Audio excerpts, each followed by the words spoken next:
அவர் என்ன சொல்றாருன்னு மட்டும் நீங்க கரெக்டா காது குடுத்து கேளுங்க. நான் அதுக்கு அவரு சொல்றதுக்கான பதிலையும் நான் ரிட்டர்ன் கேட்கிறேன். இது என்னோட பதிலா? எனக்கா அந்த மாரி தோணுது. பட் உங்களுக்கு எந்த மாரி தோணுதுன்னு எனக்கு தெரியல. இருந்தாலும் நான் இத ப்ளே பண்றேன். நீங்க கேளுங்க. கேட்டு முடிச்சதுக்கு அப்புறம் அதுக்கான பதில் நான் என்னன்னு சொல்றேன். ஓகேங்களா? ஒரு அரசியல் கட்சி தலைவரா இருந்து கண்ணியம் இல்லாமல் எது எது கண்ணியம்னு சொல்லுங்க. என்னை பாலியல் குற்றவாளின்னு நீங்க எப்படி சொல்றீங்க? நீங்க நீதிபதியா? ஒரு பாலியல் தொழிலாளி அவன். அதுக்கு ஆதாரங்களை நான் காட்டாத. நான் பாலியல் தொழிலாளியா? பாலியல் தொழிலாளியாடா நான்? டேய், இந்நாள் வரைக்கும் நீ தச்சிருப்படா. இந்த நொடியில இருந்து நீ எப்படி செருப்பால அடிக்க வாங்க போற? பாலியல் தொழிலாளினா நான் இன்னைக்கு எங்க அக்கா வச்சு பெங்களூர்ல தச்சிட்டு கிடப்பேனடா. நாசமா போவடா நீ, நாசமா போவடா. என்னோட கண்ணீரை நீ என்ன பண்ண போதுப்பா? உன்னை என்ன பண்ண போதுப்பா? எந்த பாலியல் தொழிலாளி இந்த அளவுக்கு மனசு விட்டு அழுவாங்கன்னு எனக்கு தெரியல. மனசு விட்டு அழுவாங்கன்னா ஐ மீன் கஷ்டப்பட்டு அவங்க எவ்வளவு கஷ்டத்துல இருந்தா அவங்களோட கண்ணீர்லயே உங்களுக்கு தெரியும். அதுல உண்மை இருக்கா பொய் இருக்கான்னு. என்னோட கேள்வி ஒண்ணுதான். நான் அதை பத்தி கூட பேச வரல.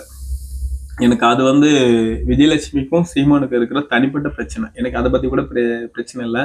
அவர் பொது தளத்துல ஒரு பேட்டியில அவ்வளவு பேருக்கு முன்னாடி ஒரு பொது இடத்துல இந்த மாதிரி அந்த விஜயலட்சுமி அவங்கள பாலியல் தொழிலாளி அப்படின்னு சொல்லியிருக்காரு. என்னோட கேள்வி அந்த இடத்துல ஒண்ணுதான். அந்த பேட்டி கேட்கும்போது அதுல எத்தனை பேருக்கு அந்த பேட்டி கேட்கிறவங்க மீடியாவில் இருக்கிறவங்களுக்கோ இல்ல அங்க இருந்த ஆண்மகன் யாருக்காவது இந்த மாதிரி தோணுச்சான்னு எனக்கு தெரியல. இல்ல அவர்கள் தான் ஆண்மகனான்னு எனக்கு தெரியல. என்ன காரணம்னா, ஒரு பாலியல் தொழிலாளி நீ சொல்ற, அந்த பாலியல் தொழிலாளிக்கு 11 வாட்டி கருக்கலைப்பு பண்ண ஆதாரத்தை கோர்ட்ல சப்மிட் பண்ணியிருக்காங்க. ஒரு பாலியல் தொழிலாளிகிட்டே நீ 11 வாட்டி போய் கருக்கலைப்பு பண்ணியிருக்கா, நீ எவ்வளவு பெரிய விபச்சாரி மகனா இருந்திருப்ப?